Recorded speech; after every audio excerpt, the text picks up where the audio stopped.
Hola, ¿qué tal? Muy buenas tardes, muy buenos días, dependiendo la hora en la que estén viendo esta presentación.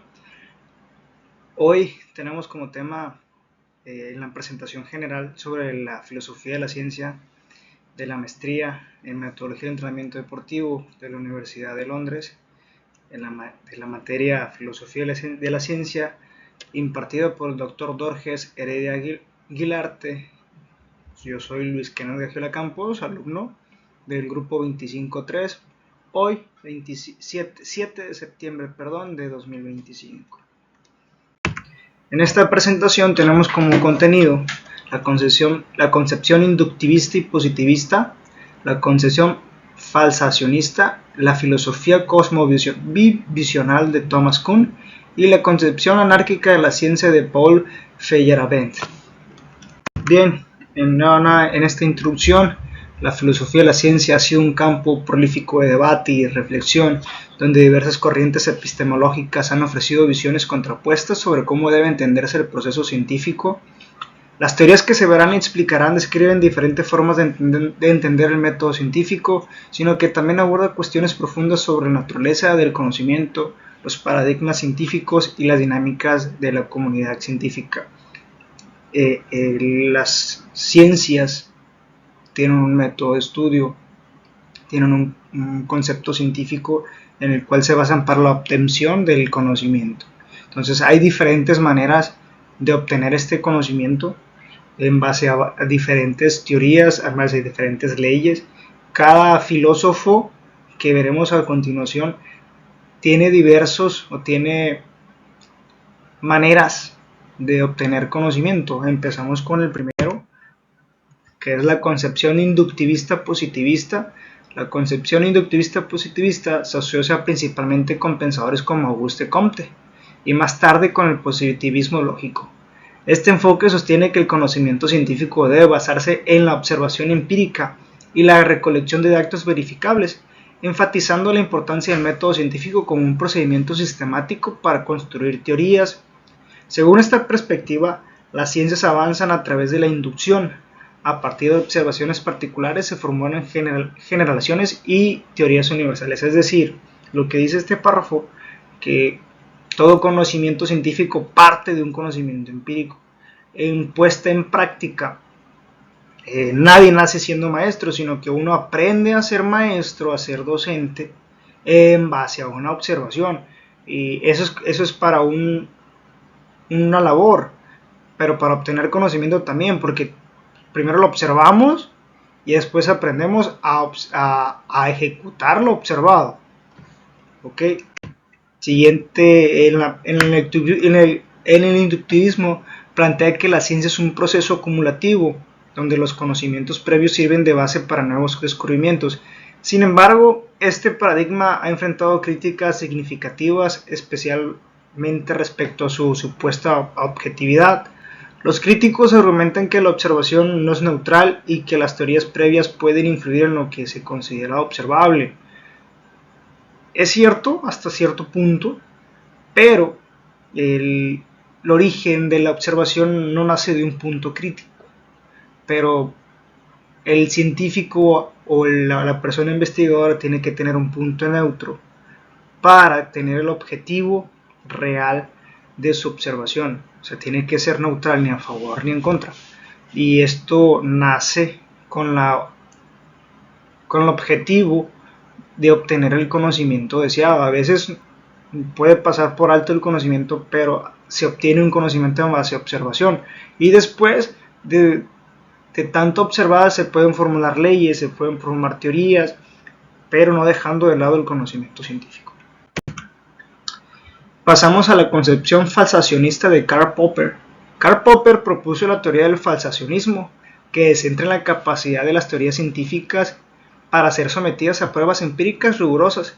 Según Popper, una teoría científica no puede ser verificada plenamente, sin embargo puede ser falsada.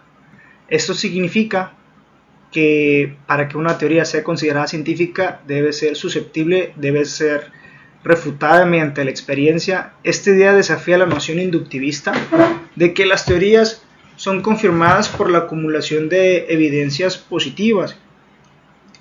dice Popper en pocas palabras que para que una teoría sea cierta tiene que ser falsable.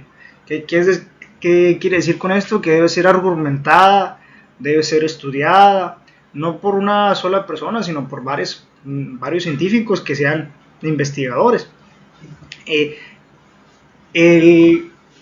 Lo que también propone, y dice una ley, que todo argumento puede ser refutado, todo argumento puede ser comprobable. En este caso lo que dice Popper, que es falsable, que toda ley puede ser, para toda ciencia, que para poder llamarse ciencia tiene que ser falsable, si no pasa a ser llamada una pseudociencia.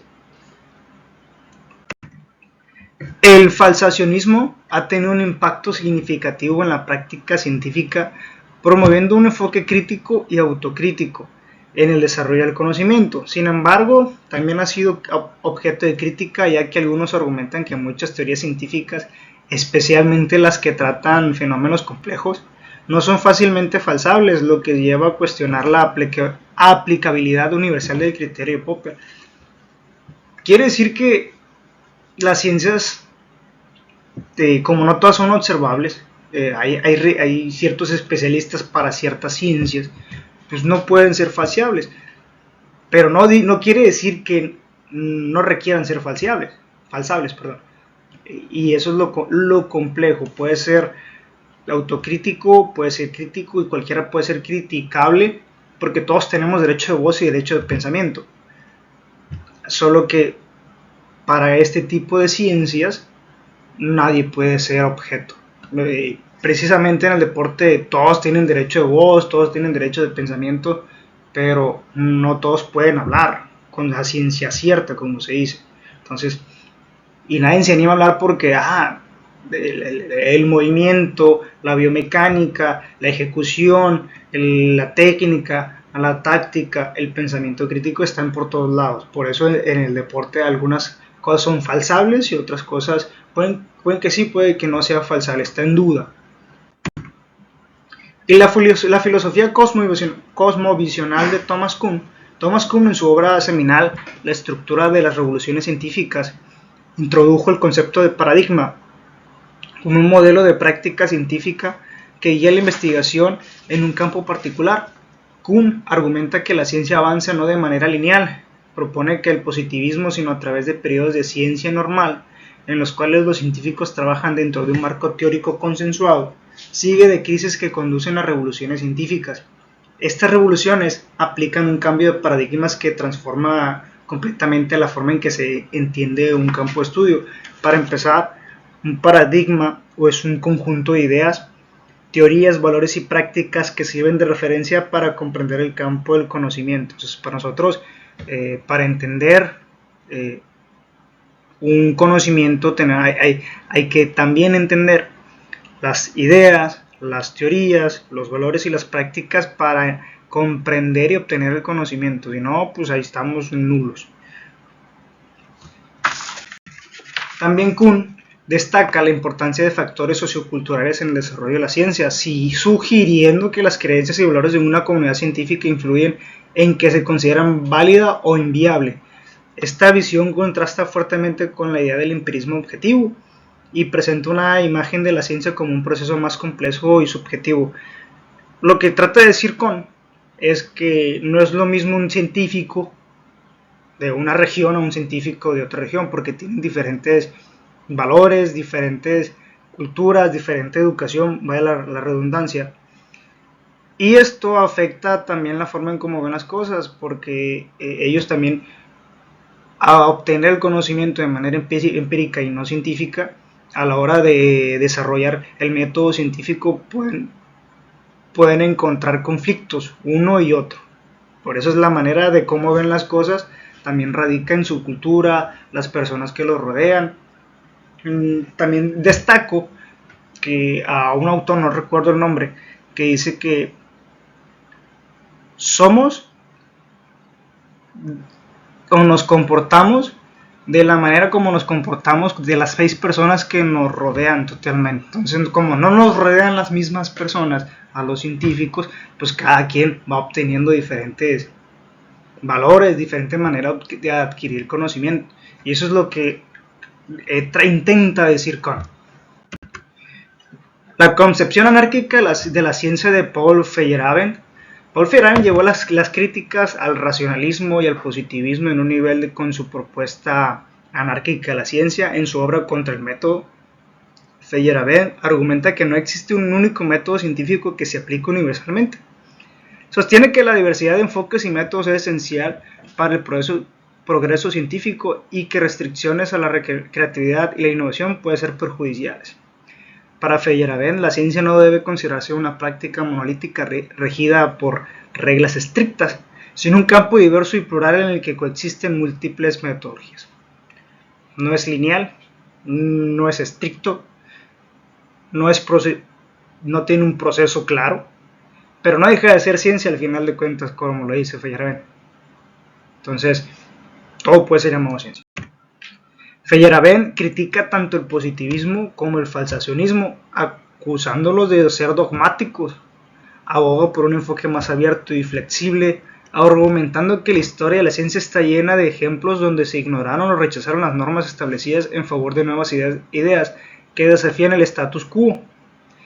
Su postura invita a la reflexión sobre la naturaleza de la misma ciencia y su relación con otros tipos de conocimiento. Bien lo dice, en el conocimiento no hay un instructivo claro, no hay un proceso claro para obtener conocimiento, y es lo que menciona Feyerabend. Al abordar estas 4 concepciones es fundamental reconocer que cada una de ellas ofrece valiosas perspectivas sobre la naturaleza de la ciencia. El inductivismo-positivismo se centra en la búsqueda de un conocimiento objetivamente verificable, pero enfrenta desafíos en su aplicación práctica. Se obtiene de la práctica, pero para llevar a la práctica es complejo, según. El falsacionismo proporciona una alternativa centrada en la crítica y en la refutación, aunque también ha sido criticado por su limitación con determinadas áreas del conocimiento. Es decir, comprobable, no comprobable, bajo argumentos, bajo leyes, bajo teorías, pero tiene que ser. Entonces está limitado en ciertas áreas de la ciencia. Por su parte, la filosofía cosmovisional de Kuhn subraya el papel de las comunidades científicas y los paradigmas en el desarrollo del conocimiento, resaltando la influencia de factores sociales y culturales. Se va más a la educación, al contexto del que está involucrada la ciencia. Y finalmente, la concepción anárquica de Feyerabend abre un espacio para la pluralidad metodológica, cuestionando las normas que parecen restringir la creatividad y la innovación de la ciencia. Para él no existen reglas, no existen normas de obtener conocimiento, entonces para él todo es ciencia. Bien, en conclusión, y llevándolo al deporte, estas maneras de obtener la ciencia, de ver la filosofía de la ciencia, vemos que la inductivista positivista en el contexto deportivo, esto se traduce al uso de datos cuantitativos para mejorar el rendimiento atlético deportivo, así como el desarrollo de metodologías de entrenamiento basadas en evidencias meramente empíricas, de teorías que la gente descubrió en base a cultura, en base a observar, en base a experiencia, de lo que le sirvió a él, y lo puede llevar a cabo con otras atletas, con otros deportistas. En la concepción falsacionista, en el ámbito deportivo, los entrenadores y científicos de deporte deben formular teorías que pueden ser sometidas a pruebas rigurosas, permitiendo así descartar técnicas ineficaces y fomentar un continuo proceso de mejora. Es decir, bajo qué argumentos puedo desarrollar yo al atleta o al deportista y llevarlo a cabo en el siguiente proceso de entrenamiento. Thomas Kuhn y el deporte, en esto pues, se puede observar en cómo nuevos enfoques sobre el entrenamiento, la nutrición o la psicología deportiva pueden transformar radicalmente estrategias y prácticas establecidas. Esto ya es un equipo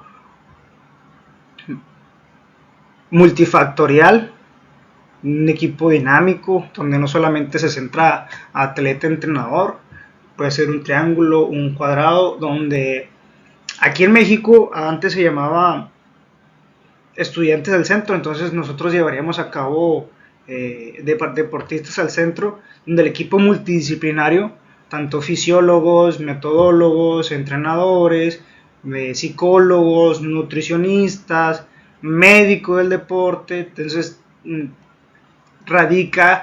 en ellos radica que el deportista sea el centro de operaciones, que ellos mantengan al deportista en el medio y que el deportista va a ser el objeto principal de su trabajo.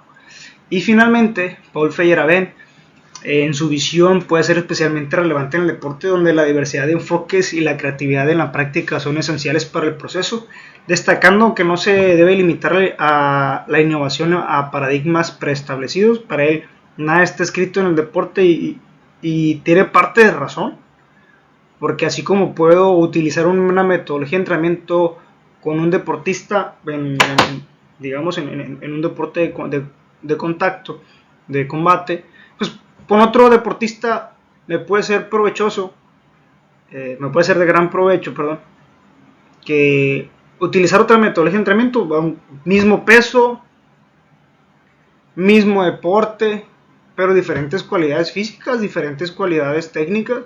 Entonces, la regla no está escrita con él basándonos en esta teoría de pensamiento filosófico, no es la misma. Entonces, en el fútbol también no es lo mismo, porque las necesidades de los equipos son diferentes. No es lo mismo competir para ser campeón en niveles profesionales que competir para mantener la categoría. Los objetivos son diferentes, entonces las metodologías puede que sea diferente, pero como no hay un proceso lineal, no hay un proceso escrito así tal cual, pues varía. Entonces hay que acudir a la ciencia para identificar qué proceso sí, qué proceso no, como una receta. Hay un instructivo, entonces me puedo brincar el paso 1, me puedo brincar el paso 2, y el 3 pasarlo como 1, el 2 pasarlo como 7, el 7 pasarlo como 5, entonces varía, ¿ok? Y como bibliografía, me basé en la filosofía de la ciencia de García Salazar, también de El bien, el mal y la razón, Rabadulla, la filosofía de la ciencia hoy, problemas y posiciones, Chalmers, What is a Thing Called Science, un libro de 1999, y Thomas Kuhn, Estructura de las revoluciones científicas, en 1995. Entonces, esta es la bibliografía que yo utilicé para esta materia en este cuatrimestre. Pues muchas gracias, esta es mi ponencia sobre lo visto, lo aprendido en esta materia, en este cuatrimestre. Muchas gracias de nuevo, que pasen un bonito día.